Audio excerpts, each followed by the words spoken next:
The most in-depth coverage of the Silver and Black as they set their sights on Las Vegas for 2020. Live from the CBS Sports Radio 1140 studios, it's Silver and Black today. Join the conversation by calling 702-889-5978. Now, here's Scott Gulbranson and Matt Gutierrez.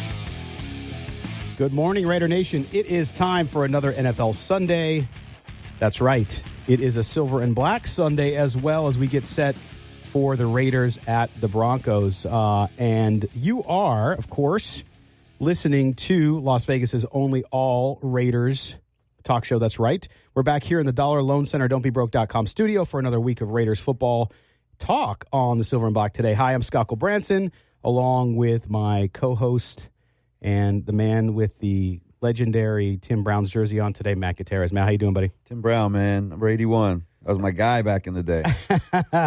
Well, today they could use Tim Brown up in Denver, but each week, again, we talk Raiders football, but we don't want to be the third. We want you to be the third host, I should say. Can the Raiders beat the tough defense of the Broncos and the Broncos' new quarterback?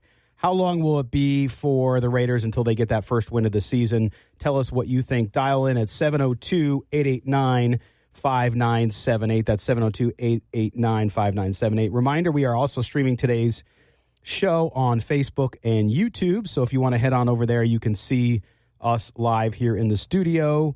In addition to that, we will walk through what we got on the show today. Really good stuff. It's, again, filled with some great guests. The first hour of the show on our regular now weekly segment entitled My Cousin Vinny. That's right. Vinny Bonsignore will join us each week to give us the latest from Raider Nation and around the NFL. Vinny is a longtime NFL columnist with the Athletic Los Angeles. He's very well connected, so he will give us all that is going on inside the league and inside with the Raiders. Also in the first hour, a new guest. We're glad to have her on, the NFL Network's MJ Acosta. She'll join us. Acosta is the Raiders and 49ers correspondent on the network. She'll tell us the current mood in the locker room from the Raiders' perspective after week one and offer other insights in the current state of the team. By the way, MJ Acosta, the first Latina hired on the NFL Network, Matt. Following in Al Davis's footsteps. Exactly. Groundbreaking. So that was actually shocking to me. But nonetheless, we're joining MJ. She's great, longtime broadcaster. Just got out of San Diego where they have no NFL team. It is shocking when you think about it because it just you stop and look and go, man, it's an all boys world right there, isn't it? Oh yeah, no doubt about it. I mean, they need I think probably start looking in that direction a little more often. Just a little bit, if you follow demographics right in the country. Then at the end, towards the end of the first hour, actually quarter till. We will welcome back silverandblack.com senior NFL analyst Chris Reed. Chris did an amazing job of breaking down the Raiders' first-round draft pick, Colt Miller's first start for the Raiders last week. He'll put it in terms the rest of us can understand because he's a coach too, so he does a really good job of breaking it down. And so if you haven't read his piece, I suggest you go do that over at silverandblacktoday.com. He's just brilliant at breaking down, so he'll be with us. Then in the second hour, we will be joined live from Denver. Yes, Denver, where the Donkeys play. Horrible fans, man. I'm not kidding you, and I know this comes from somebody who grew up a Raiders fan, but I've been to a lot of stadiums in this country and dealt with a lot of fan bases while wearing the silver and black. Yeah. Denver is hands down the worst that I've been to. And it's not even close. Really? Not even close. I was there for a Monday night game, about 6 years ago. This is the game that Janikowski hit the 63-yarder in. The one doubleheader opening night Monday night game that the Raiders actually won because it was on the road, of course. But I was there with my brother. I had rented a car. I brought my flags with me, my car flags, right? Stuck them on the windows, representing the Raider Nation out there. Came out and they had torn the flags, not torn, broken the flags off that car. I'm lucky they didn't shatter the windows. I would have been stuck with broken windows on a rental car. Boy, you're brave and trusting that you would leave the flags on the car. I've done it. I've done it everywhere I've gone, man. Denver fans, the only ones that come out and snap them right off. And you put Raider flags on your car in Kansas City? No, I did not in Kansas City. But Kansas City fans are actually pretty cool overall. We caught a lot of heat walking out of Mile High Stadium. Just in general, a lot of heat walking out of there from just random fans. it wasn't really like that in Kansas City. You have a couple knuckleheads here and there, but Kansas City fans are pretty cool overall. Well, even though I hate the Chiefs. It'll be interesting because the Raiders actually own the series with the Broncos. We'll talk about that too. But Scott Bair from NBC Sports Bay Area will help us preview the Raiders versus the Broncos and give us the latest from the stadium on how the Raiders are preparing for today's game. So there you have it, Raider Nation. You're up to date. We've set kind of the topics on the table, what we're going to be talking about, who we're going to be talking to. We want to talk to you. 702-889-5978 is the number, so call in. And so let's start, Matt. First of all, we saw this week with Raider Nation a little bit, I believe, of some overreaction as it relates to what happened last week. Now, the one thing is, if you listen to this show, you know that we predicted the score. You were 2 points below, or below the Rams score at 31. I was 2 points above. No, sorry, 1 point above at 34, and we weren't very far off. In fact, we had a bunch of people on social media say, "God, you guys called this perfectly." Yeah. So I don't know why people were surprised or why people feel like this was such a letdown. The result wasn't surprising, in my opinion. Right. It was the way the team played. In particular, Derek Carr, that was surprising. You don't expect that, because last year you gave Carr a pass coming off the leg injury, getting the early season back injury. You gave him a pass along with Todd Downing's offense for not pushing the ball down the field, not being willing to stay in the pocket, maybe take that hit that he was willing to take in 16, not so much last year. But you saw all of that come through again today, and last week, Monday. In the couple of moments that we saw in preseason, Carr took shots. He was willing to throw the ball a little bit down the field. You saw none of that the other day. 9 targets to the wide receivers. 9 times. There you go. You like that one. I love the Ferris reference Bueller. right there. But that's it. 9 targets to your wide receivers. That, I understand that you had a really good secondary on the other side, but you can't tell me that only, I think, Cooper had, 4 targets in the entire game? He was only open 4 times the entire game? No, and in fact, we're gonna ask some of our guests about this later, Matt, but Jon Gruden, who does send messages to his players, even though the guy has no problem being blunt, he sent a message to Derek Carr again. He said, "Hey, look, we had Amari Cooper open down the field. We just didn't go there." Yeah, that's the thing. You can't stay away from your receivers to that degree. It's one thing to have to check down from time to time or to try to exploit matchups, which they did really well with Jared Cook, who you called as your player of the game, the guy who was going to have a great game, and he did. 180 yards, new Raider tight end record. That was great. But you can't just play the check down game, and Aqib Talib talked about it after the game that they became predictable in the second half. Well, yeah, if you watch the second half, all he did was dump the ball off to Jalen Richard or throw it short to Jared Cook. That was their entire offense. And that's You can't win a game doing that against a team as talented as the Rams. And where was the play action? Where was that tough, hard-nosed running game that we saw on that first drive that they completely abandoned after that? Yeah, and in defense of Derek Carr, now again, he looked horrible in the second half. There's no you don't candy coat it. You don't do any of that, and neither did he. But also, there were some coaching flaws. I mean, I really saw, you go back to play calling. And yeah, if your quarterback's not doing what you want him to do, it's a little more difficult perhaps, or you lose some confidence there. But at the end of the day, Matt, I think that there was a lot of blame to go around. It's just that Carr is so visible and as being the quarterback on the field. And just the tale of two halves, right? Going from what they went through in the first half to what they went through in the second half and how they played. I think that's where people got really struck by it all, right? But I just think that it was a little bit of an overreaction in that a lot of people saying, look, Derek Carr's done. Now, you were very vocal. You said, hey, listen, the time is coming where he's going to have to get better. Yeah. Right? And there's no doubt about that. Well, because now you have Jon Gruden in there who, Gruden loves Carr. He was a big fan of Carr before he ever decided to come back to coaching. But if Carr's not productive, we've already seen Gruden has no problem shipping you out. That's just the way that it is. You need to be productive on the field. You have to win games. Not to beat a dead horse, but to go back to Khalil Mack wasn't there. He wasn't at camp. He wasn't on the field. And in Jon Gruden's eyes, you're not helping this team. You got to go. Right. Don't think that he wouldn't do that with Derek Carr if after 6, 8, 10 weeks of this season, Carr's still doing this 2.1 seconds, the ball's out of my hand to Jalen Richard, who's only 2 yards down the field kind of thing. Gruden's not going to put up with it. No, and I think that's where it's at. But again, it's 1 week. Raider Nation is such a fan base of extremes. When things go really well, everyone believes they're going to be in the Super Bowl. And when things go bad, it's fire everybody. This guy can't play. Yeah. And so, I understand it, though. I mean, again, we go back to what you always say, right? Fan is short for fanatic. And that's fine. I just think that what do you want? So you don't think Derek Carr is an elite quarterback? Okay. Let's go with that premise just for a minute. What are you going to do between now and then? I mean, that means you got to draft another quarterback, which there are none for the next 2 years, by the way. Worth a damn, in my view. A.J. McCarron, I don't think is the guy. And let's be honest, 2 weeks in, he doesn't have that system down. There's no way. And to be honest with you, I'm not worried about Carr because we've seen what he can be. Gruden just needs to help him get back to that. We've seen Carr be an MVP caliber quarterback. We know what he can do on the field. We just need to see that again. Gruden needs to help him get back to that point. I think Carr can be that guy. It's not time to jump off a bridge yet. But again, as far as the result is concerned, this is what we expected. Yeah, and we'll talk a little more about that. We're going to have up in this next segment Vinny Bonsignore from The Athletic with our regular weekly segment now called My Cousin Vinny, because his name is Vinny. I don't know if anybody gets that. I didn't do 2 Utes. I didn't look up another line, so we'll figure it out.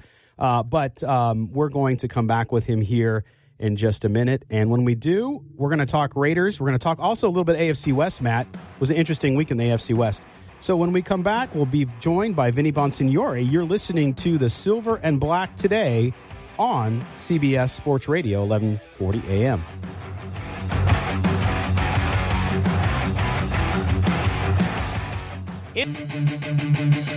CBS Sports Radio. This portion of Silver and Black Today is powered by the law office of Michael Troiano. This is Silver and Black Today, live on CBS Sports Radio 1140. Here's your host, Scott Gulbranson. Welcome back, Silver and Black. Today we are here talking Raider football. It is a glorious, glorious, glorious NFL Sunday, and we are going to go back out on to our attorney Michael Troiano, Newsmaker line, and we're going to bring in our good friend and our regular now weekly contributor for our news segment. I didn't ask him about naming the segment My Cousin Vinny, but we're joined by Vinny Bonsignore from The Athletic in Los Angeles. And Vinny, even though my last name is not Italian, I'm Italian, so I'm sure we're cousins somewhere down the line.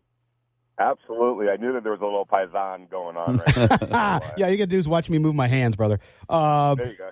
But want to thank you for joining a little bit here with us on a busy day. I know Sundays are completely busy for you as you work.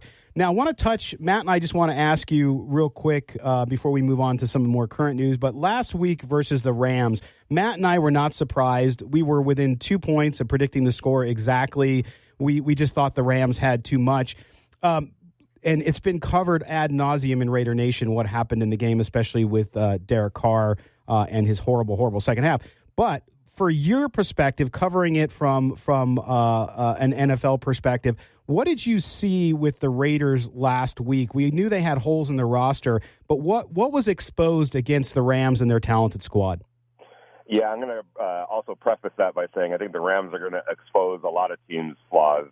They just do a really good job of that. They've got a brilliant offensive mind in Sean McVay running that ship, and a good quarterback who sees the field in Jared Goff. So they are going to expose things from opposing teams, and the Raiders got exposed, I thought, the lack of a pass rush. First and foremost, they really didn't get to Jared Goff.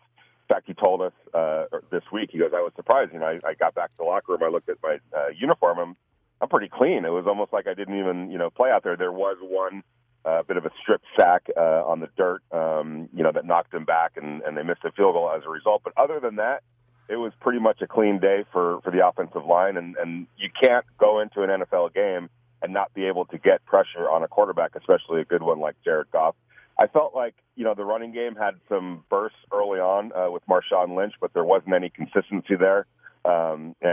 I think moving forward, the Raiders are going to have to identify, it probably won't happen this year, obviously, but down the road, a true number one running back that they can feel comfortable giving the ball to 25 times a game, because you need that, even if it's by committee. I just don't see that, on this current roster. So those are the two things that I felt Derek Carr could have used a better running game, and obviously getting pressure defensively on Jared Goff would have made a bigger difference. And Vinny, talk about Derek Carr specifically and his, I guess you could say, unwillingness to really stand in the pocket and deliver the football. The ball was coming out of his hands in just over 2 seconds, the quickest release by anybody over the weekend, and we saw a lot of that from him last year. But even when there wasn't pressure on him, he seemed really reluctant to hang on to the ball and want to extend a play and get the ball down the field. That horrible interception he had where he turned back to the left and just lofted it up there. It looked like he saw a ghost and just freaked out, turned and just got the ball out of his hands because he doesn't want to get hit. Do you think these are residual effects going all the way back to 2016 with the leg and last year with the back injury? I got to say that I remember the first time I really watched Derek Carr was against USC in the Las Vegas Bowl a few years ago, and this kid got the you-know-what beat out of him in that game, and he kept jumping back up and standing in there and making throws and getting the stuffing beat out of him time after time after time again, and that's happened to him with the Raiders. I don't think it's for a lack of toughness on Derek's part. I think their plan going into that game was to, offset the Rams' pressure with quick throws and quick drops and quick throws. I think sometimes you get into that sort of a mindset, so that when you do, call plays that are more deeper drops, I don't know, your mind is kind of set to what they were doing. And I think that played a little bit of a role. And I know Derek got a lot of heat after that game, and there's been a lot of talk: is he the quarterback that the Raiders need, et cetera, et cetera. And one thing that I would caution fans, by my count, he's on his third or maybe even fourth if you throw an interim head coach in there, head coach, and probably as many offensive coordinators. It's not like he's been in the league for a long time. This is his fourth year, fifth year, maybe, fifth year, fourth system, I believe. Yep. Yeah. And I know it's easy for fans to dismiss, he's a professional athlete. It doesn't work that way, okay? It takes a while. And if we remember correctly, at least, from my recollection, his best year was when there was a carryover, when there was consistency in that offensive coordinator. I want to say it was Bill Musgrave, who was the offensive coordinator. Yeah, 15 and 16.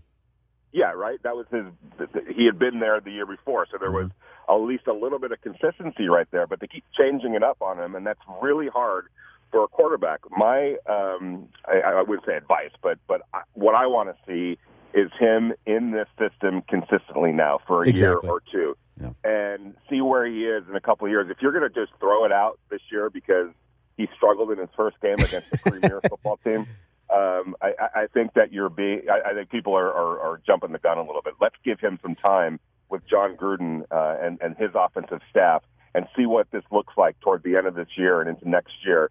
Because I think that he has the talent to put it all together. Well, Vinny, and it was one game. Again, you're playing the Rams, really talented team. And if you look at even Jared Goff, if the Rams had given up on Goff, I know he wasn't in the league for 5 years, but still, there's a patience in, again, fourth playbook, 5 years. I'm a defender of Derek Carr because if it goes like this and it's 4 games like this, then you might have a different problem. But let's take a look too now, Vinny, since you cover the entire NFL as well, at the AFC West. Last week, there were some surprises. The Chiefs go into the StubHub Center, and they beat the Chargers. Now, the Chargers without Joey Bosa. Looks like they're going to be without him now, according to this morning news reports, that until October with that foot injury. But that was a surprise. And then, of course, Denver had their win against Seattle. How does this division look to you, Vinny? Who's the real team here? Is it Kansas City with Pat Mahomes? Is it the Broncos in that stout defense? Well, the thing that I love about the Chiefs is let's talk about it again, consistency. Andy Reid has been there a while now. What a premier play caller. I was, up in San Francisco or Oakland, last week watching that game, and I'm like, I was just watching the plays that he was running, and I wish I had replay on my hotel television just to be able to break down those plays. He's just such a good play caller, and I think in the young quarterback Mahomes, he's got a guy that can do what he needs from his quarterback. Think about this. Donovan McNabb was, the quarterback that he had the most success with. I think that Mahomes is better than Donovan. I think he's got a bigger arm. I think he's just a better overall quarterback, or at least potentially so. And there's a lot of things that you can do with him, and we saw it in that first game. The way the skill set that Andy was tapping into with Mahomes, and I just think that they are for real. It's always hard to bet on the Chiefs because there's always a slip up. There's always something that happens that prevents them from closing the deal, so to speak. So, going to keep throw some caution to the wind on them. Denver, not so sure. Seattle, what do we really know about the Seahawks right now? They're kind of a team in transition. Yes, they beat them. They should have beat them. They're a better team, especially at home. But I need to see that a little bit more long range. On Patrick Mahomes and the Chiefs, I'm of the opinion, Mahomes could end up being a better quarterback than what you had out of Alex Smith. But I don't believe that Patrick Mahomes is already better in this system than Alex Smith was because he had been there for so long. I think that once you get a little more tape on Mahomes, because we didn't really see much from him last year at all, once you get a little more film on him, I think you're going to see this Chiefs offense slow down a little bit. Guys are going to have a better idea of what he's going to do, and I think it may become a struggle as the season moves on for the Chiefs. Yeah, I wouldn't rule that out as well, and you make a great point. The tape is so significant and so important. There's teams already, scouring over it as we speak, and so that's going to be the test, right? Can you? There's going to be adjustments that are made. Can you make the adjustments to those adjustments? And he hasn't done that yet, so it's still a question mark. That said, he's got a lot of talent, man. That kid has a lot of talent. He does, and it'll be interesting. I mean, are you hearing now? There was a lot of skepticism of Indian in the minute and a half or so we have left about going back to the Raiders, about Jon Gruden coming back and all that. And then, of course, you have 1 week where things looked really great in the first half. It was a close game in the first half. Second half, you come back. What's the conversation in the league? Is it a case of Raider Nation being overly sensitive and concerned because of what happened in the second half, or are you hearing echoes of that throughout the NFL as well? No, I think that, especially for experienced NFL people, they understand there's transition. There's been transition. It's going to take time. I know people hate to hear that, but that's the reality of the situation. You go, okay, let's compare it to Sean McVay. There was talent here. There was a great running back in Todd Gurley and good wide receivers and a premier defensive player of the year in Aaron Donald. There was a lot of talent that Sean McVay took over. That's not the case, I don't believe, in Oakland. I don't think a lot of people in the NFL believe that roster is where it needs to be. People talk about, well, they're the oldest team in the NFL. Yeah, that's because 17 picks over the last 3 years are off the team. If you had those 17, if you hit on half of those 17 players, it's a different story. All right. Well, Vinny, man, thanks for joining us. We will talk to you next week. Have a good Sunday. All right, guys. Enjoy the games today. Thanks, brother. Too. Vinny Bonsignore, the Athletic Los Angeles contributor here on Silver and Black today. And we will take a break. And when we come back, MJ Acosta from the NFL Network will join us. You're listening to Silver and Black today on CBS Sports Radio, 1140 AM.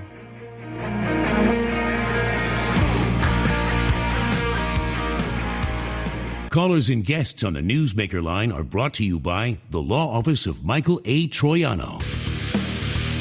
Help us talk the Silver and Black. Call us at 702-889-5978.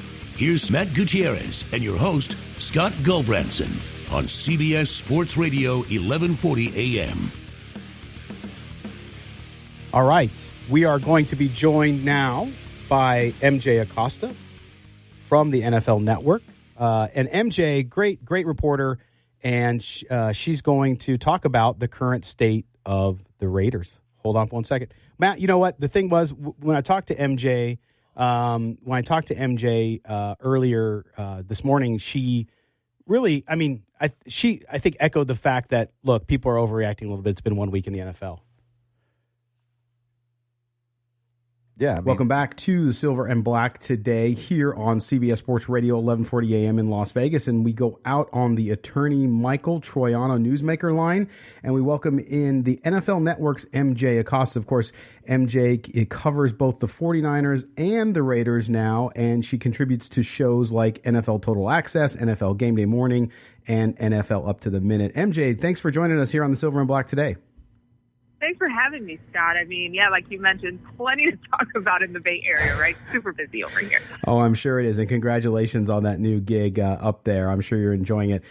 So listen, let's talk. Obviously, we're here to talk about the Raiders being the Silver and Black Today show and being here in Las Vegas, the future home of the Raiders, and covering them already. I'm sure you know, and you used to cover the Chargers back when they were in San Diego. You know how passionate Raider Nation is. The bad second half on Monday night had everyone sort of in panic mode after week one. A new coach, a new system, a new roster pretty much. I mean, for me, Raider fans were, I think, getting a little out of hand. What do you think? Do they have any reason to be concerned this early in the season? I mean, week one, I think it's way too soon for anybody to be in panic mode right now. That game was 100% a tale of two halves. But you also have to credit Sean McVay and the Rams. I mean, that's a squad that's gotten really proficient at adjustments. I mean, the Raiders need to be able to do the same thing, though, right? The Rams did win the NFC West last year, and they super stacked that roster. So, I mean, we knew it was going to be a tough opponent no matter what. But that certainly doesn't let the Raiders off the hook for that kind of collapse. Overall, though, first week of the season, way too soon to be freaking out, especially when, now they are taking steps to address some of those issues like that deep threat. They brought back Martavis Bryant, Gruden's White Tiger, as he named it himself. I don't think we saw Jordy Nelson at his full capacity. I think that was more of a matchup situation, but there's certainly a lot more to explore with this team. Yeah, absolutely. I mean, facing the Rams in week one, we had been talking about it sort of all summer that was going to be, that's a tough way to come out. People would be excited about the return of Jon Gruden in this roster, but at the same time, to come out and face a team that stacked, that's a tall task, especially in week one when you're trying to gel. You didn't play much in the preseason. Now, much is being made too of Gruden. Now we know you're starting to cover Coach Gruden more and more now. From the outside perspective, those of us in the media, it seems like Gruden is sort of a little bit of a master through the preseason and through camps and OTAs. We saw him say things in pressers a lot that we learned later on were sort of messages to players, if you will. And he seemed to say some things too around the Derek Carr situation, as far as particularly around Amari Cooper being deep during the last game. Are you sensing that too? Do you think players are picking up on it, or are we just in the media just making a lot out of it because it's a good story? Well, I mean, I think that sort of implies that he's not talking to them directly, and I don't think Gruden strikes me as a man who would ever mince his words. But I do think that he uses the platform more as a point of emphasis, like an exclamation point, right? Derek Carr said after Monday's loss that things feel different, like losing feels different with Gruden at the helm. But he did say that he spoke to him, so I think they're still building on that relationship, so that's something maybe to keep an eye on. But I don't think it's like he's sending subliminal messages via press conference, And let's not forget, like you mentioned, he did spend a decade on the other side of the mic, right? So he knows how to work it. He knows what he's doing on the podium. But now that, particularly that point about Amari Cooper, he did put it all the way out there now. That's definitely, obviously, a priority for Gruden. But I think Derek Carr is well aware of that. Yes, we're speaking to MJ Acosta from the NFL Network about the Raiders.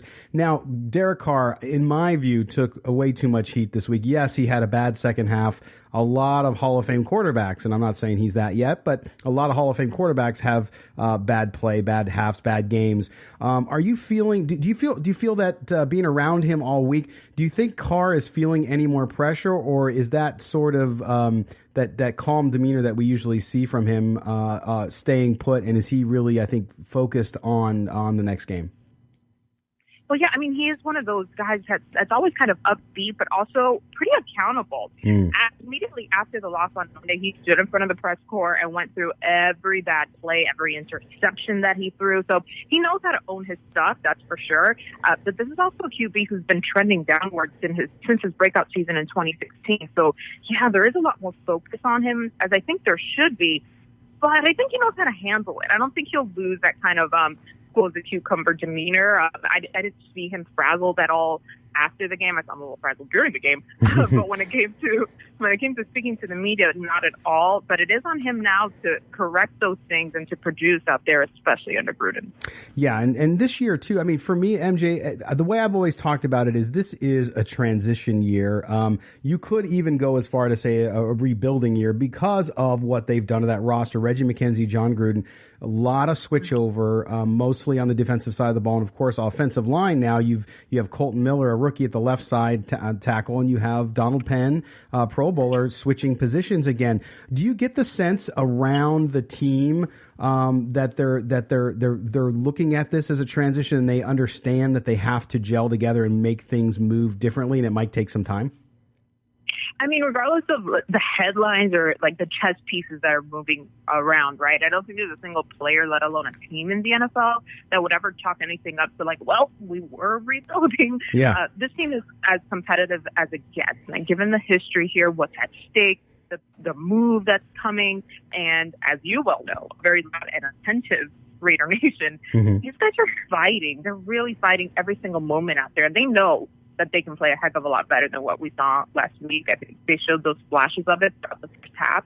And the locker room was frustrated, understatement. They were really pissed. But a loss like that, I think, builds on that chip that they have on their shoulders. They certainly, though, have an uphill battle this season. And like you said, those rebuilding parts of it take time. They just don't have the luxury of time right now. Like, they need a win, and they need a win now. Yeah, and of course, in the offseason, a lot of skepticism, right, around Jon Gruden coming back after 10 years off the sideline and in the radio booth, or excuse me, the television booth.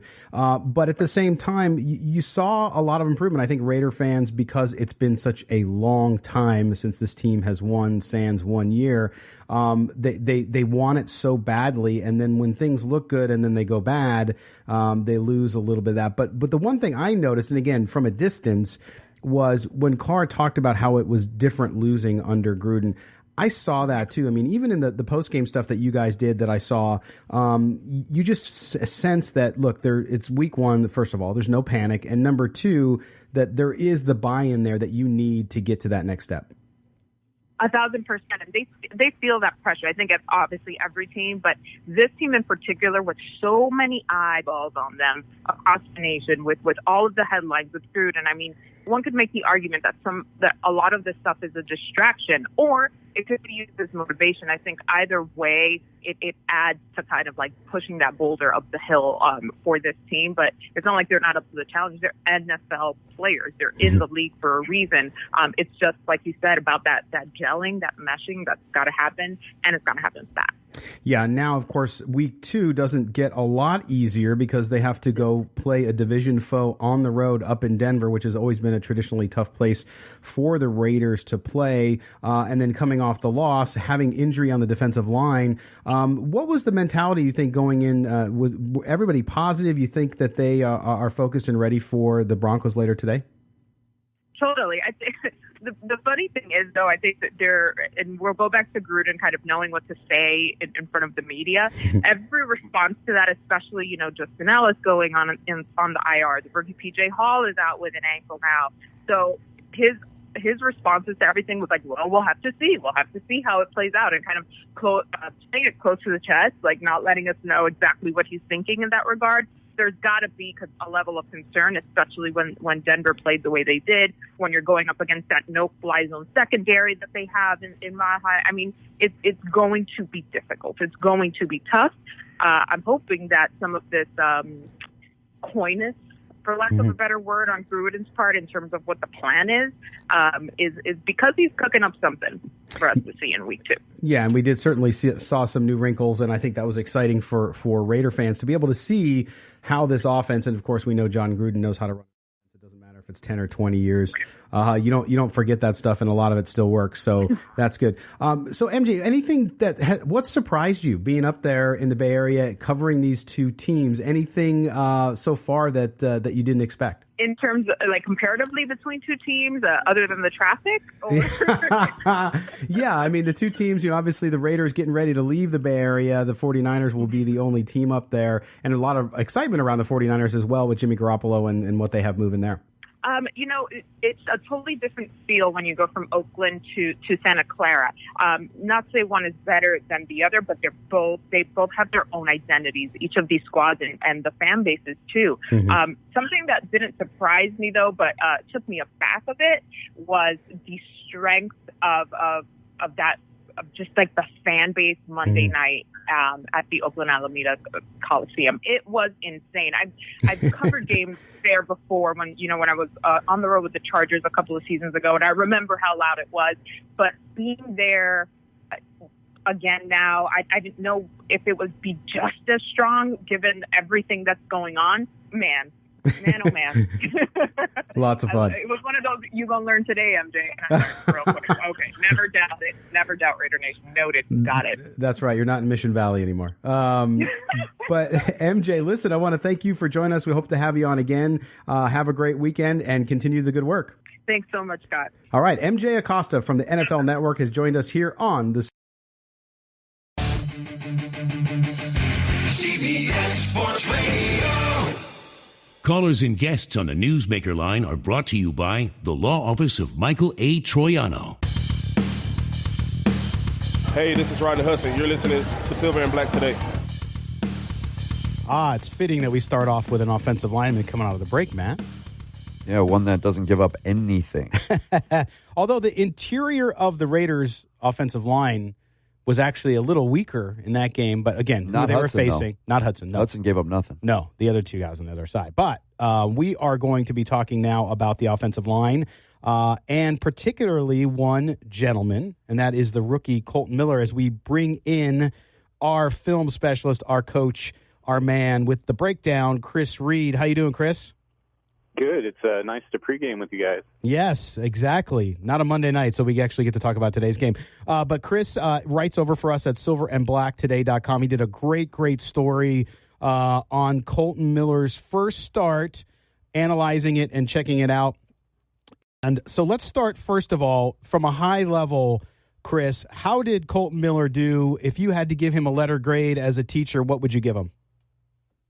Somewhere in that B plus A minus kind of area. He wasn't completely perfect, but I mean, no lineman ever is. He's come a long way from how he looked in college, though. Yeah, absolutely. So okay, let's start, Chris, with pass protection. Talk a little bit about what happened during the game with the Rams. I mean, he's facing a really great defense, one of the best, if not the best, in the NFC, including Aaron Donald, Ndamukong Suh, and others. How did he do protecting Derek Carr throughout this game? Well, it was a matchup that kind of favored him on the outside because Michael Brockers is a guy that's a bit more of a power guy than a speed guy. And the strength of their defensive line was certainly on the interior. But he looked really stout out there. They tried putting, number 50 on him, and the smaller linebacker did have some success getting into his chest. But overall, he looked really good.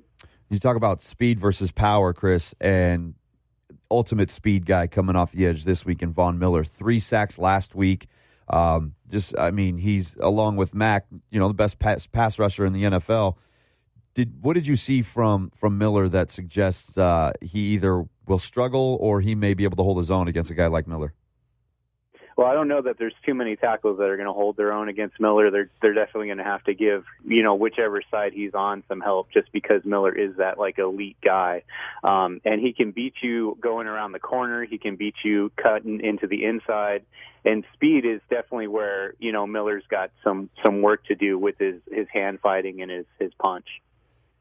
Okay, so and when you look at that too, I mean, overall, when you look at the run blocking as well, and I want to talk a little bit, as you answer this question, Chris, about also Donald Penn and what he did. I know we're talking about Kolton Miller, but you do, in the article up on silverandblacktoday.com, highlight that a little bit. But what from a run blocking perspective, and both pass blocking, I guess we can toss it both in there, what is it that he's got to work on, most importantly, in the interim, like he's got to get done now?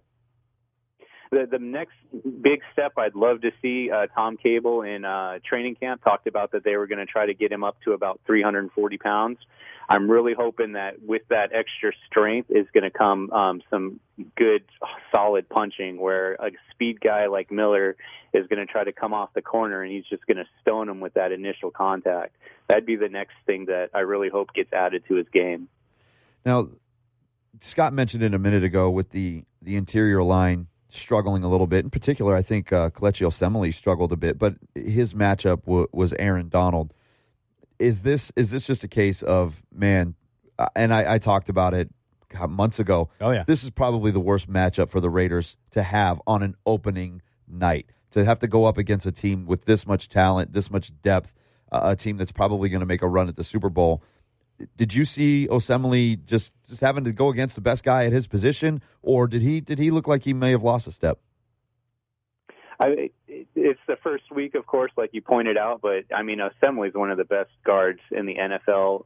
There's a reason they gave Aaron Donald the money they gave him.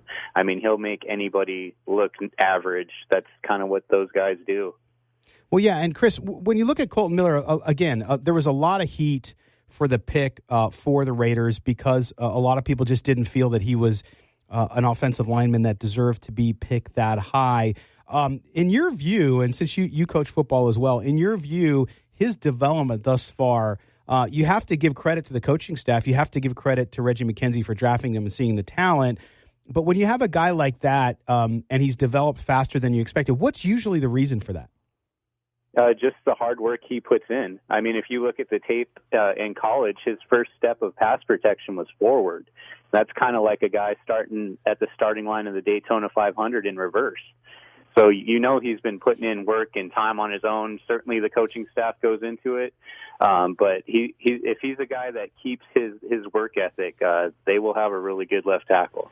Now, jump to the guy he replaced, Donald Penn. How did Penn grade out over there on the right-hand side? We know he's played that position a little bit in the past, so it's not completely unfamiliar to him, but I think you mentioned it before. It's like you're trying to do everything when you're right-handed, suddenly doing it left-handed. How did he look over there on the right side? He looked pretty good, too. I was kind of surprised they only brought more than a four-man pass rush 6 times in that game. They stuck to mostly a 4-man rush, which I was kind of surprised because you'd think they would have wanted to get some pressure on the edge just to test them out. But Penn's kind of rounding into shape. The game this afternoon is really going to, put pressure on both of those tackles. So we'll have a lot better view of it after this game. But he looked pretty good. Oh, so Chris, what is going to be that biggest challenge for him today? Donald Penn? No, for Kolton Miller. Oh, I'm sure they're going to want to stick Von Miller over there. So I'm hoping that that Gruden's going to kind of counter that with keeping a back to that side. Miller struggles a little bit with speed getting inside of him. So it would be nice to have a back there that could just kind of pick that up and give him that chip. All right.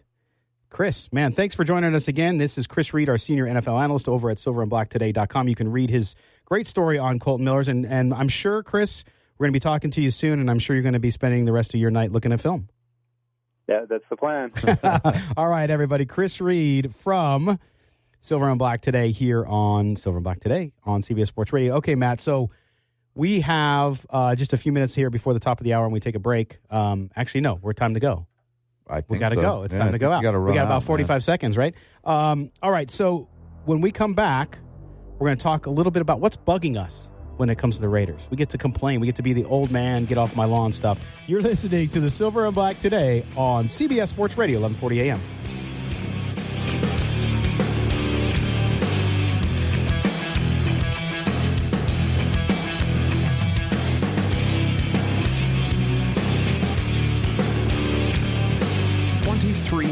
Veterans. They're heroes who need our help. When our heroes' families need help, they turn to Fisher House, a safe, free place to stay steps away from their loved one's hospital room. Fisher House at fisherhouse.org.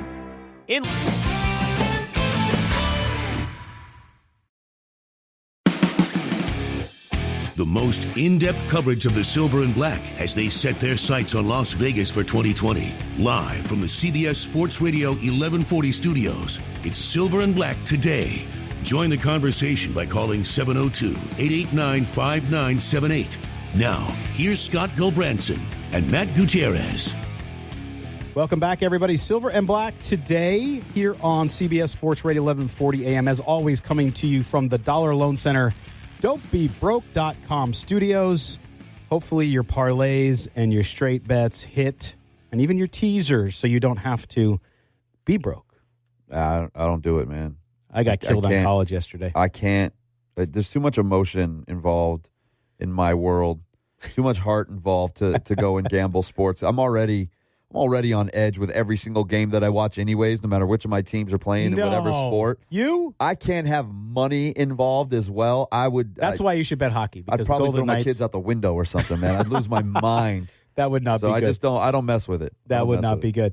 All right, well, we're going to introduce a little bit of a new segment today. Since we're in season now, there always seems to be something that's going on in Raider Nation and something that gets under the skin of most fans. That, of course, does include those of us in the media who also get bugged by things. And so we're going to do a little segment here called What's Bugging Me? Now, Matt, it's your turn. You're going to go first. What's bugging you about Raider Nation right now? Quit fighting. Stop. You guys look like idiots out there. I understand that the Raider Nation gets that reputation, and a lot of it is based on the look, the costumes, the spikes, the skulls, all of that stuff. But what in the hell are you fighting each other for in the stands? Why do I see Silver and Black fighting Silver and Black every single week? It's getting ridiculous, and maybe it's because everybody's tired of losing, which I understand, because that's something that's bugging the heck out of me, is losing. But what are you fighting each other for? What are you fighting at all at a game? Just go and watch the damn game. But every single week we've got to see, now with everybody with the phones and the videos, every week Raider fans are getting knocked out by Raiders fans, tumbling down steps. It's out of control, man. Knock it off with the fighting. Yeah, I don't get it. And even verbal altercations. So when you're watching online and you're watching the cesspool that is Twitter, I'm sorry, it just is. Not everybody. We have some great Twitter followers out there. We have great interactions, but there's a lot of negativity, right? And so anytime something happens, the littlest thing becomes the largest thing. And I see Raider Nation go at each other there too. I mean, completely just eating one another and just going crazy on things. And actually, my observation, I really have over the last several weeks, step back and look at it. It's generational. Really, under 40 and over 40 Raider fans have a much different opinion. Everybody's disappointed that the team hasn't won forever. But it is amazing to me how the younger fans seem to be so fast to turn on the team versus the older fans saying, hey, young buck, relax, Raider Nation for life. Yeah, maybe that's because they've never really seen them win. So it's just this constant stabbing pain right into the rib cage there. But, I mean, there's just no reason to be fighting your own team. And that's essentially what you're doing. I get calling out players, getting irritated with the gameplay or coaching and things like that. But why you're fighting each other, just, man, I don't get it. Yeah, I don't get it. I don't either. And the other thing, too, so here's what's bugging me, and I wrote a column about it on silverandblacktoday.com, which you can go read, and that is, Raider Nation, give Derek Carr a friggin' break, okay? Because I understand I can't say the word on the air, he crapped the bed last week, okay, in the second half. There's no doubt about it. He was the first one to admit it. He takes responsibility. That's the one thing I'll say about Derek Carr. He always tends to. Doesn't mean that I'm not concerned with his overall performance and if he can get to that next level with Jon Gruden. But people, have you seen some of the quarterbacks in the NFL? Have you seen other teams and what they're dealing with? So before you start saying, well, let's go get another quarterback, who are you going to go get? By the way, if you don't follow the draft, there's nobody really coming out in the next 2 years. One or two guys.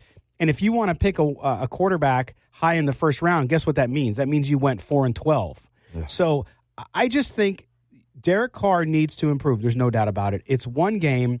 Let's relax. Let's understand that even if you don't think he's an elite quarterback, plenty of teams have won a Super Bowl, Matt, without an elite quarterback. Agreed. And for that to happen, let's be honest, the defense needs to to be better because you need an elite style defense if you can't lean on your quarterback. To that, another thing driving me nuts, shut up about Mac. He's gone. He's gone. I'm sorry. Mac is gone. The trade is done. Hopefully these 2 first-round picks are worth a you-know-what. Yeah. But he's gone. What is everybody still crying about? Well, if Mac was here, he's not. He's gone. If Stabler was still here, you wouldn't have to worry about the quarterback situation. But he's not. Stop crying about Mac. It's over. And the thing with Mac is I think it's worthy to bring up in context when it matters, and that is, hey, look, we got beat a lot at the defensive line. We didn't get a pass rush. If you're a Raider fan, you're saying we didn't get a pass rush. But that's not what we're seeing. Correct. It's not. It's not what we're seeing. It's, see, I told you so. It's going to suck. This is a terrible trade. Well, listen, let me tell you something. You start dating somebody, and do you know that was a terrible selection of that person until things go sour? You don't. You got to give it time, right? So in this case, the Raider fans out there, look, nobody wanted to lose Khalil Mack, blah, blah, blah, blah, blah, absolutely blah, blah. not. Okay, but it's over with. Yeah. It's time to move on. It's time to look at the guys. What I'd rather have you talking about is, hey, Arden Key, why aren't you getting in on the quarterback? Yeah, how about Mo Hurst, P.J. Hall? Where we at? Yeah. Because there was not a single pressure that mattered in that entire game. Right. And that's an indictment on the guys there, not the one that's not there. That's right. That's what you have to worry about is the guys there. Now, P.J. Hall did get injured, as we found out. Hurt his ankle, which doesn't help. But, being a smaller player, right, that's the concern you have when you draft a small school guy. As good as he's been in the preseason. Can he hold up? Can he hold up to the rigors of the NFL? And it is a game of attrition, Matt. Yeah. So, kind of sticking with that theme as well. This is like Festivus. It is. It absolutely. the Jon Gruden hate. That, and if you go back and you read my prediction from back in June for the first game of the season, I believe verbatim I said that Jon Gruden haters will be out in full force. Oh, yes. Here's what's funny to me about it. Every single year, whenever a coaching vacancy came up, whether it was your boys in South Bend with Notre Dame or any NFL team that popped up, a coaching vacancy, whose name was at the top? Jon Gruden. Every time. Everybody coveted Jon Gruden. But he goes back to the Raiders, and suddenly there's all this, wait a minute, maybe They're afraid. Yeah, maybe he isn't the guy we thought he was. That's fine from the outside looking in, but why are Raider fans doing that? Instantly, Raider fans are saying Gruden was the wrong guy. It goes back to the Mac thing. He's got too much control. He can't work with McKenzie. You guys have been begging for Jon Gruden to come back since he was traded to Tampa Bay. Now he's here, and instantly you hate everything that he does. Yes, and to me, it's so hypocritical because last year, all you did was complain about Jack Del Rio. Yeah. You complained about Ken Norton Jr. They fired him. Pagano comes in. Then you complain about that. Then you complain about Todd Downing with good reason, trust me. Now you have somebody else who's calling the offense, and you're not happy with that. What do you want? I mean, what do you want? Did you really think you were going to beat the Rams on Monday night? I did. Now, they had a chance. If they could have consistently held what they did in the first half and the second half, then it's a close game. Doesn't mean you're going to win, but it's a close game. Raider Nation has just got to relax. Yeah. That's impossible. And wait. No, yeah. I know. You know that. It's, Matt, we've said it 100,000 times on this show, the podcast, on the website, you name it. It's a transition year. There's a reason Vegas has them at 8 wins. Yeah. And right? I had them at 10 wins, and I can't get away from that right now because I said that they were going to get smoked by the Rams, but the schedule lays out favorably throughout September where I thought they could go 3-1. Now it starts with today and Denver, and they have to go in there and prove something and beat that team. I don't think Denver's a great team. I think it's a very winnable game. Then you have Miami and you have Cleveland, but you have to take care of business. So if they end up 2-2 or 3-1 at the end of September, then everybody's going to take a step back, relax a little bit, and go, okay, there's some pieces here to work with. I don't think this is a Super Bowl team. I think they're a fringe wild card team, but you have to start tonight. But this instantly the season is over mentality, man. It's sky is falling, right? Chicken Little. Yes, and that's the thing. It's like I get it. You want them to win. I mean, we all want them. It's better for our radio show if they win. It's better for our website. Sometimes. Sometimes it's good to. People want to vent, right? Myself included. We're having our bitch session here, which is pretty nice, and we want you to call in 702-889-5978. By the way, make sure you do that, and don't forget that we are on at 4 p.m. today with the PG, which is the post-game show. So if you're looking for a place to go to listen to in-depth knowledge on the Raider game and how they did or didn't do, then you can call in and check that out too here on CBS Sports Radio. Can I throw one more at you? Yeah. This isn't a complaint about Raider Nation. It's a complaint about being within Raider Nation, and that's being in Oakland in that Coliseum. I'm so sick of looking at that dirt infield. I really am, man. How can the Las Vegas Lights FC, and for those of you outside of the market that don't know what that is a minor league soccer club that we have here in Vegas. It just started this year. Played at Cashman Field this season, where the 51s have played, our AAA baseball team. And you never saw a dirt infield for any of those every soccer game. games. They sodded that field for every game. If the Raiders can completely transform the Coliseum stands from baseball to football for every game, why can't they throw sod down and get rid of that dirt infield? At the very least, make it a better playing surface. I am so tired of looking at that dirt infield. It's awful, but I hope the A's lose every single game from here on out, because the sooner that thing is gone, the better for everybody. Yeah, and it just goes to show why they left. And people people can complain all they want, and I get it, because you don't want to lose your team. But man, it's hard to look at that. And if you're an NFL team, I'm sure it's Mark Davis. It looks so Bush League, man. It does. It's like worse than minor league. When we come back, Matt's going to call an audible. You're listening to Silver and Black today on CBS Sports Radio, 1140 a.m.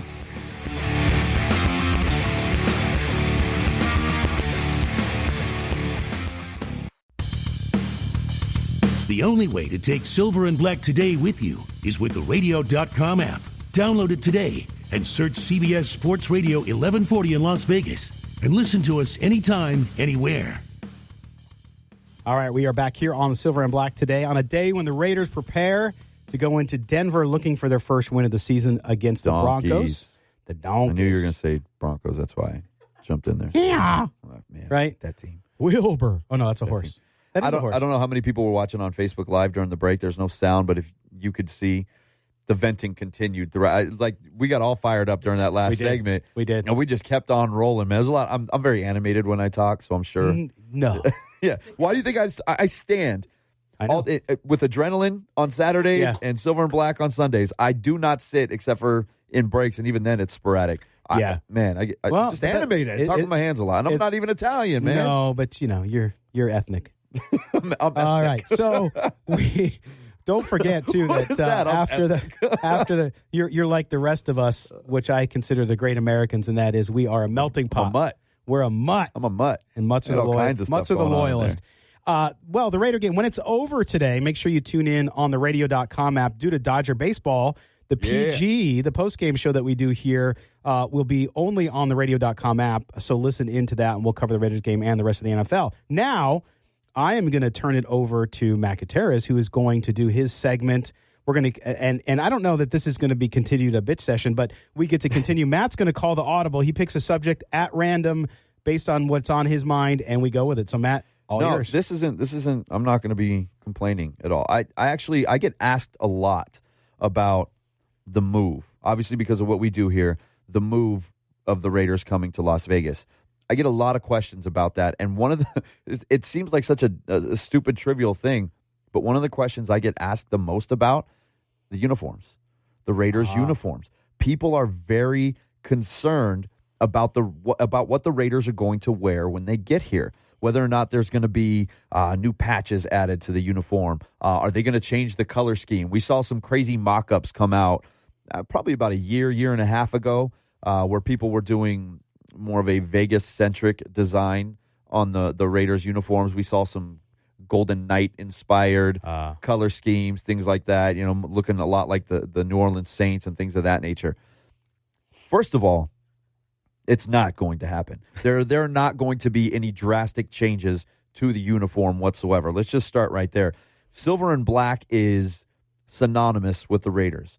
That is an Al Davis thing. He brought that to the Raiders when he took over in the early 60s, and they did have a gold and black color scheme for the first couple of years with these hand-me-down uniforms that they were given early on. The first thing that Davis did was change that to the silver and black, and obviously Mark Davis is not going to get away from that. That's his father's legacy, his team, so they're going to stay with the silver and black. What I will say is I do want to see them go back, and I should have worn it. I got the Namdi one. Silver numbers. Yes, I love that. I do want to see which that they because wear during throwbacks. They wear it with the throw with it was their old AFL style, and they've done it a couple of times with the color rush where they wore the all white, which by the way I don't hate. like the white. All white is terrible. It's not a Raider look whatsoever. How you drop the ball on color rush. And see here, I get fired up again. San Francisco, who's gold and red, wears all black, and you put the Raiders in all white. That just makes no sense. Terrible. For what I understand, that's the NFL's call. That wasn't the Raiders' call. But the silver numbers look great.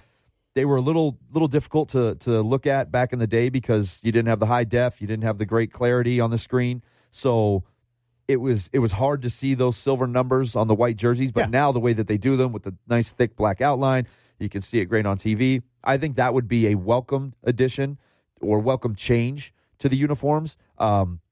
I haven't had any pushback on that with the people that I've talked to about the uniform change. The only other thing I could see happening is a patch of some sort for the inaugural season here in Vegas, because you do see a lot more patches thrown up on jerseys now. I believe the Eagles are wearing a Super Bowl champion patch. Right. Maybe that was just for opening night. I don't know. Maybe they'd only do it for opening night here, but something like that. But you go back little tweaks, but you're not going to see a complete uniform change. Yeah, I mean, happen. I would love to see a patch, just like they did like during the 75th anniversary of the NFL, and then you had the AFC anniversary. A patch commemorating the stadium and the move to Nevada. I think that's all you're going to see because the Raiders. There's a few teams in all of sports, Matt, that are as iconic as the Raiders when it comes to uniforms. The Yankees are one of them. The Lakers, could you imagine Yellows. them not wearing pinstripes? No. Like if they moved from the Bronx to Lower Manhattan, something ridiculous like that. Like, oh, we're just going to wear plain white at home. People would lose their minds. Correct, and I don't think you ever mess with the helmet. You don't touch it. I mean, face masks, yes. I do. We talked about that, right? Yeah. Want to see the black face mask? I think that'd be a cool tweak to that helmet. Just the face. Don't touch the silver. A lot of people like the black helmet that you've seen, the mock-ups and things like that. It's cool. It'd be a neat one-off, but they don't change the colors anymore like they used to for one-offs, so that wouldn't work. I would like to see some black pants too. I don't like all black, and I don't like all white. I'm on the fence with black with a white jersey. But then again, it's the silver and black, and I think silver leads. And it's that uniqueness, right? The black hits off the silver. Well, here we are. It's like, should we be on like some fashion show runway now? Show. Runway. I've been on runway. Here's Matt. He's coming out with his.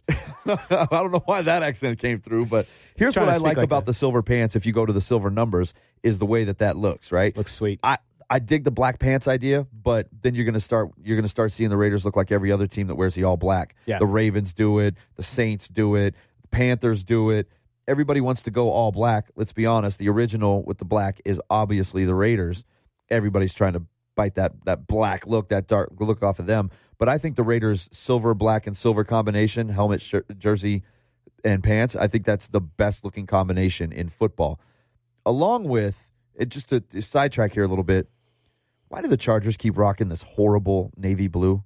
Can they just throw the powder blues on all the time? I hate the Chargers. You know that. But you have some of the best uniforms in football sitting in your closet, and you refuse to wear them. I don't get it.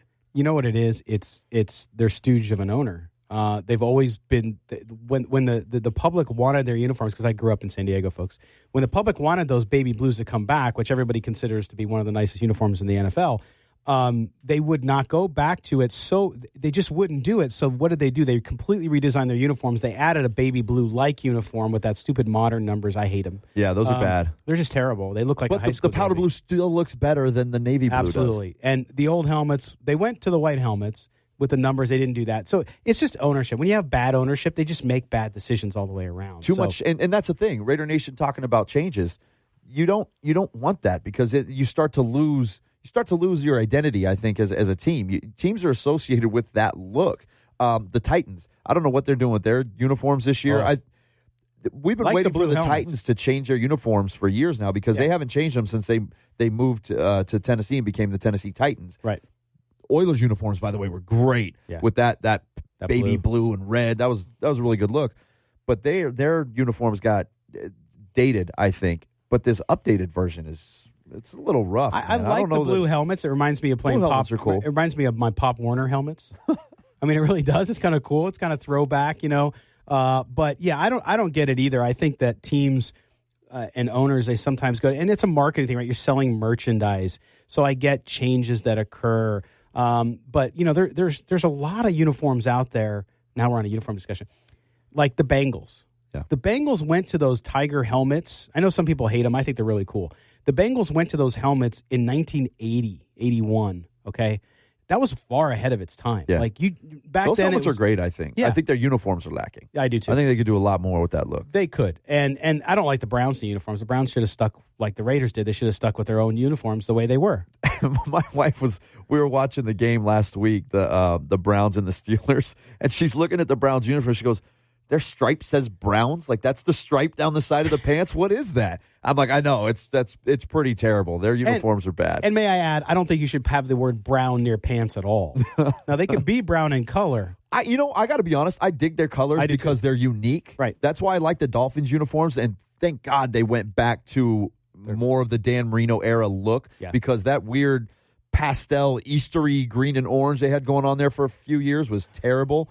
But that orange and brown, it's very unique. It's a different look, and I think they had it good in the 80s, and that old school kind of look where it just like the Raiders, it just looked tough. The Steelers, it looked tough. Now it just I don't know. Have you ever seen the inside of the Marlins Stadium? Holy moly, it's an eyesore. No, my dad's been there. He told me about that with the fish tank and that center field monstrosity, whatever the hell that thing is out there. We just don't understand art more. I mean, clearly, it's one of those deals. But I will tell you this: with the Raiders coming to Las Vegas, we all are chomping at the bit, right, to get Las Vegas Raiders merchandise. Although Raiders merchandise overall, you don't see a ton of stuff with Oakland on it. Okay, so look at the jersey. There's nothing Oakland. Nothing. There's not even. No. There's no logo. Or your hat there's nothing on for here people watching. Yeah, the Raiders logo just says Raiders. There's no Oakland in it, so you'll see things that say Las Vegas just for merchandising sake. Right. But there's nothing you need to change on the uniform. There's nothing you need to change in the logo because nothing says Oakland anyways. That's right. It's the Raiders. It's the silver and black. All right. Well, that concludes the Audible. When we come back, we're going to go out to Denver live with Scott Bair from NBC Sports Network Bay Area. He'll tell us what's going on with the game today. You're listening to the Silver and Black today on CBS Sports Radio, 11:40 a.m. in the city of Las Vegas, Nevada. Hang on.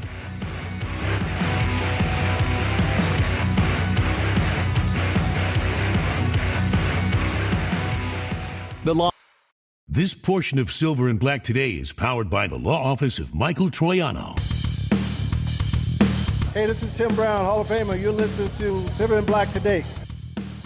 All right, we are back live here in Las Vegas, getting ready for, at 1 o'clock, of course, 1:25 to be exact, the Raiders taking on the Denver Broncos in a big divisional game on the road after the Raiders start the season 0-1 on Monday night, losing to the Rams. We go out now on the attorney Michael Troiano Newsmaker line, and we bring in Scott Bair from NBC Sports Network up in the Bay Area. And Scotty, thanks for joining us, man, live from Denver. Really appreciate you sneaking us in here. No worries, man. Stoked to get the second game of this regular season kicked off here pretty darn soon. Yes, and I'm sure it will be good, nice too, to maybe have something else to talk about besides a poor Derek Carr performance, which seemed to dominate a lot of the conversation with some good reason. But what do you feel like after being around the team up there all week? Carr said after the loss on Monday night, Scott, that losses feel different under Jon Gruden. Did you see that bear out throughout the course of the week? Yeah, and I think what he meant with that is that Jon Gruden, and I've heard this from other people off the record too, is that Jon Gruden is really good after losses in that he's known for, kind of raising the eyebrow and saying a lot of four-letter words and tearing people down.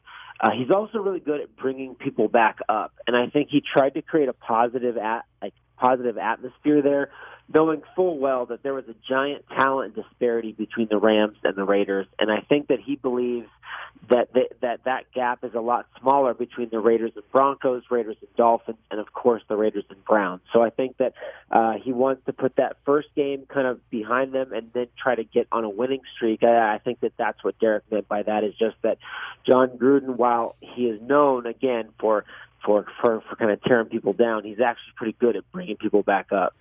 Hey, Scott, Matt Gutierrez here. There's two schools of thought with the way Derek Carr played last week. One of them is it was part of the game plan to get the ball out of his hands really quickly, which we know that it was, but it was coming out faster than any other quarterback in the league last week. The other school of thought is he still looks nervous back there. He's not willing to stand in the pocket, not willing to extend plays, not willing to take those hits after the 16 leg injury and last year's back injury. Which side of that argument do you lean towards? Well, okay, I think that's a very well-said question, and I will say this. I'm still a big believer that Derek Carr is the 2016 version that was a legitimate MVP candidate.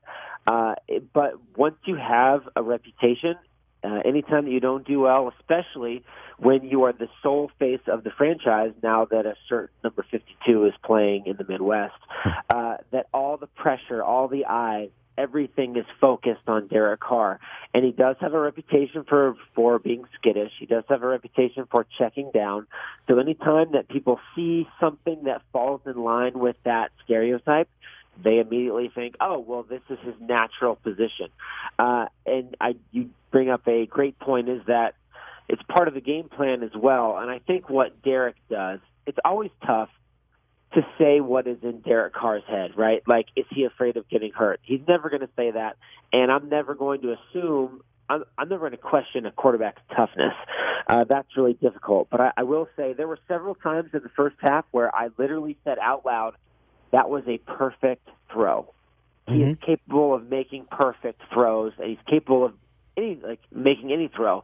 But I think that he lost his way in the second half, and I think, keyword think here, I think that he gets too wrapped up in the game plan or in what the coach is telling me to do.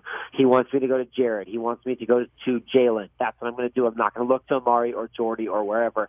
And he gets too locked into his keys from the coaches.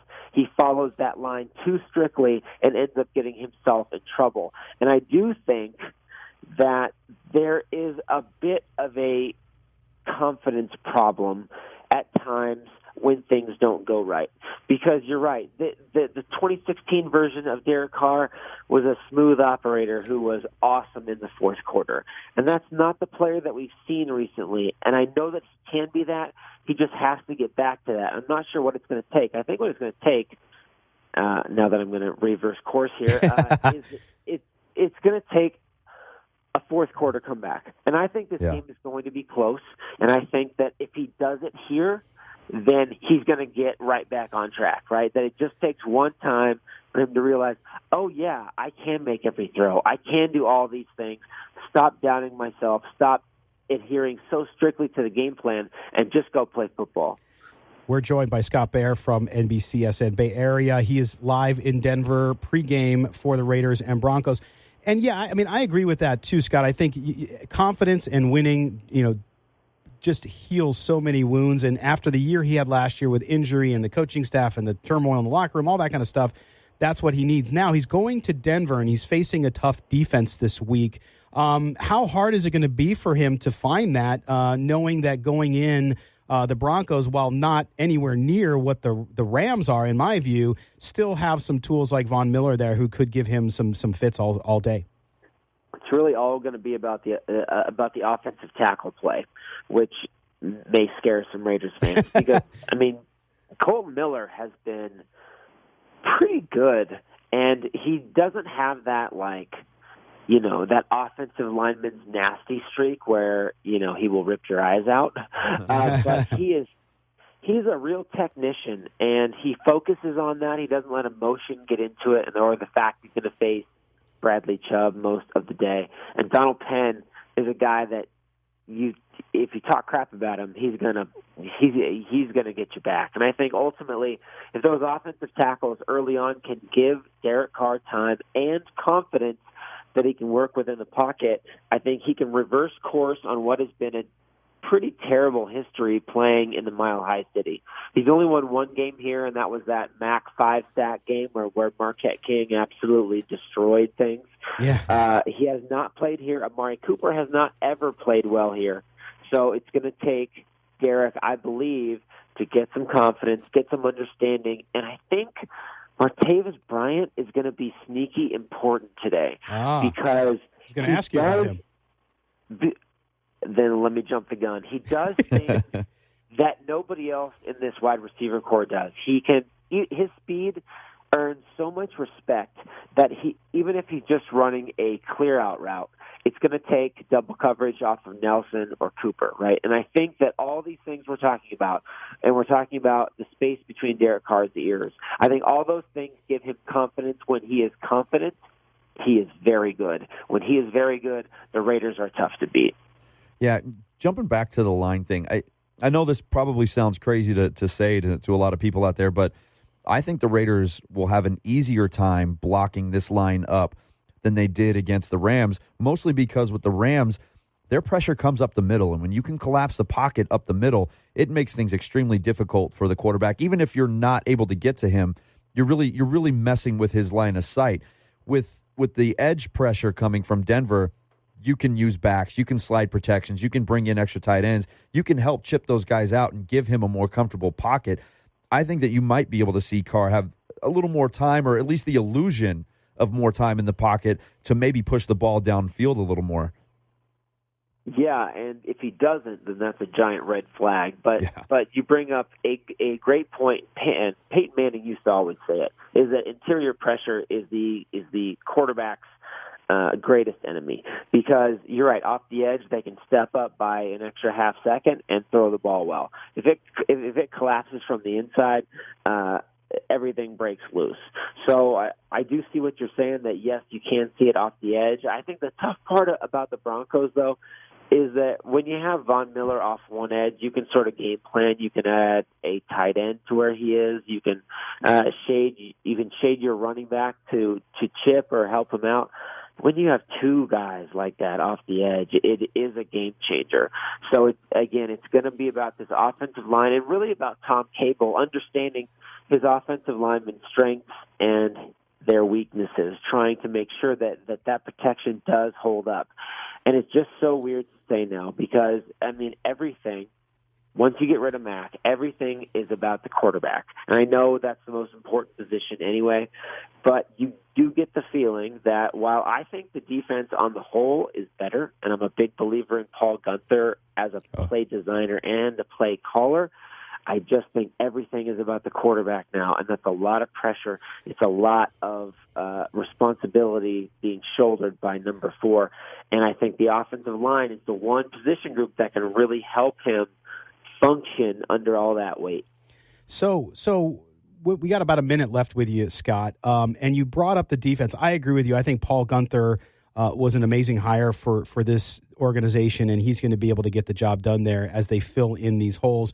This defensive line, especially on the interior now, is a patchwork after the injuries from last week, and the line, frankly, didn't live up to, again, what we thought it might do, although facing a really good team. How do you think it's going to bear out today? Are they going to be able to get some pressure up the middle on Denver?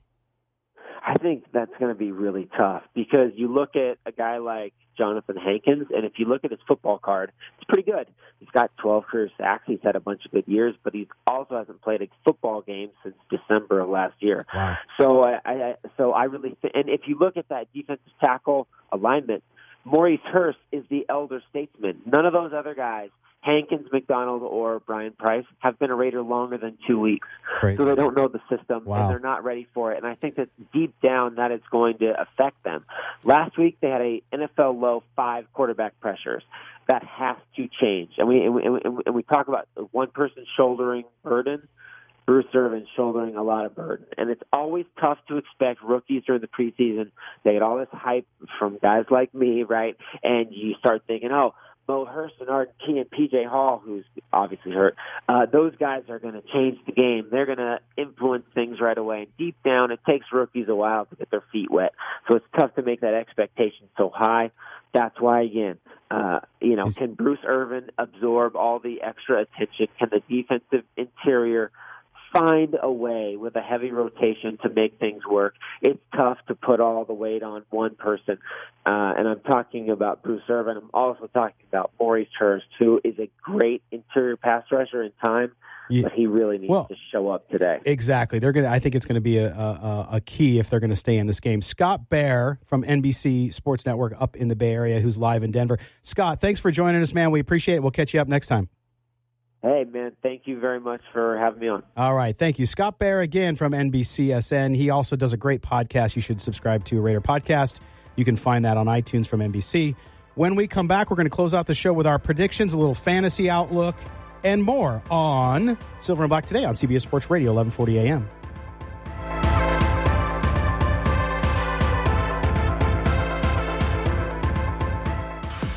The PG coming your way at 4 exclusively on the radio.com app. Search CBS Sports Radio 1140 AM. This is Silver and Black Today, live on CBS Sports Radio 1140. Here's your host, Scott Gulbranson.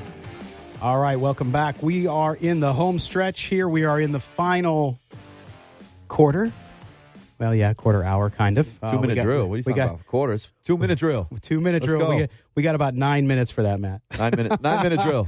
Right. Actually, 7 and some. Or yeah, what, 7 what and is, 45. I don't they switched the clock on us here, folks. I don't know what time it is anymore. They switched the clock on us here, so but we're fortunate there, Matt, because the show is going well, which means people want to sponsor it, which means we need to add some more breaks and longer breaks. Well, then in that case, yeah. All right, 7 minutes it is. In that case, it's good. So we'll do 6.5 now. We keep talking about it. I know we keep. Yeah, that's the way it goes. Okay, so we're going to jump in. A couple things. We had a bunch of viewers and listeners who were asking us about fantasy football and our score. I'm going to start with a score prediction. We did well last week. Let's see if we can keep it up. And I think the Raiders are going to perform a lot better. They have a good chance to win this game, I think. Although I'm going to say because it's on the road, it's going to be a close one. And I think the Broncos will not cover, but they will win the game 27-24. I'm going 24-23 Raiders. I'm saying and I was almost there. You know what beats a really good pass rush? A really good running game. Are they going to find? I think you get some pound that rock, Jon Gruden style football in this game. You're going to see a different game plan than what you saw last week. Last week was the quick releases to the backs, quick releases to the tight end. I do think Jared Cook is going to be big again in this game because they struggled last week against the Seahawks and their tight end. So why wouldn't Cook be able to have a good game? But I think you're going to get a lot more from the running backs in the screen game. It's not going to be these little flat passes just releasing the guy out there. You're going to get a little more in the screen game because you're going to have two guys coming off the edge screaming at the quarterback. Fine, let them come, and then dump it off on the screen game. Let your big lineman get out there and run. Also, use Marshawn Lynch. Absolutely. He went away for 2 quarters last week. They didn't run him at all. I mean, he drags Lynch. He drags like the whole East Bay with him into the end zone. I mean, did you see? I don't remember who was hanging onto his leg on that touchdown. Going. But he was sliding on his back as Lynch was dragging him into the end zone. But lean on that running game. Use the screen game. Use that play action and open things up with your wide receivers. Scott Bair just talked about Martavis Bryant being a big factor, getting Nelson and Cooper involved. But this needs to be a different-looking game plan than what you saw against the Rams because it's a different defense. And this isn't the no-fly zone defense anymore in Denver. No. Those guys are gone. You can attack this team through the air. Yeah, and they really need to do that. And that's where I think also Scott Bair mentioned was Derek Carr getting some of that confidence back. And I think he can do that today. Whether it'll be enough, I think it's just hard. NFL teams on the road. Maybe like a 55-yard setup for the game-winning field goal, 24-23 final kind of drive. That's what I'm calling. It's an AFC West game. It's an AFC West game. Yeah. But I do think, Scott's point about Martavis Bryant is interesting. I think with the focus this week on how they didn't get the ball to their wide receivers, you'll see more of that. You're not facing that defense in the defensive backfield you had in Denver. In fact, one of their former guys is now in Los Angeles with the Rams. I'm so glad we don't have to see him anymore. I know. And so I think you're going to see that. And I agree with you on Cook. I think because of that offense and the way they're going to spread it and run the ball, you're going to have the opportunity to dump it to Cook and bring him across the middle just like they did last week as well. Hey, I think they can get this running game going. Chris Carson for the Seahawks last week only had 7 carries, but he averaged little over 7 yards a carry. Marshawn Lynch can attack this defense, I think, internally. When you get into the teeth, the middle of that D, it's not still good. They have a good defense, don't get me wrong. But the strength of their defense is speed and on the edge. Right. Get in there and beat these guys up physically, and then take advantage of the pressure that they want to create on the outside with the screen game and with the play action stuff. That's what they need to do here. Well, and not only that, but remember the Saturday Night Live skit with Christopher Walken, more cowbell. Oh, remember that? You know what the Raiders need today? The best skit out there. Besides Marshawn Lynch, they need more Doug Martin. No. Well, I don't understand this. I'm just trying. I'm telling you. They got it. If he's in there, that means they're doing well. That means Marshawn's running the ball a lot. If 2015 Doug Martin, I think it was 2015, he had the great year because the last 2 years have been a disaster. If 2015 Doug Martin shows up, the muscle hamster, remember that? Yeah. I mean, well, we need the 2015 Scocco Branson too, as an 18 pounds lighter. I mean, great nickname, right? Muscle hamster. Muscle hamster's a great one. Go out there and show it, dude. Like, go play some actual football and make a difference in this game. I'm all for Doug Martin going out there and having a game, but they got to run the ball. They have to commit to running the football. If you want to use this offense the way that Jon Gruden likes to use this offense, they have to run the football. That is a staple of Jon Gruden's offense. That's right, and I think they will, and I think that's where the coaching went wrong last week is they abandoned a lot of their game plan. It was a close game. There was no reason. It wasn't like you were down 30 points. I think they let the Rams' defense dictate what they did on offense. You need to go out there and establish yourself first. That's right. So we'll see what happens there. But also, from a fantasy football perspective, we'll keep it focused. Jared Cook, without a doubt, and I think Marshawn Lynch, if you're a Raiders fan or you're a fantasy football player and you have any of those Raiders as well. And despite the injury, Aaron Rodgers, you got to have Aaron Rodgers. If you have Aaron Rodgers. Oh, against the Vikings defense? I'm telling you, man. He's that good. He's that good. This ain't the Bears defense, man. That's very true. The Vikings are legit. Don't be surprised if it is L.A. and Minnesota in the NFC Championship game. That's a heavyweight fight right there. Yeah, I still think, despite the fact looking horribly on defense last week, I still think the Saints are going to be there. I don't think they can beat the Vikings, but I think they'll be there. They're a playoff team. Yeah. Yeah. Speaking of the rest of the NFL, at 4 o'clock today, make sure you tune into the radio.com app.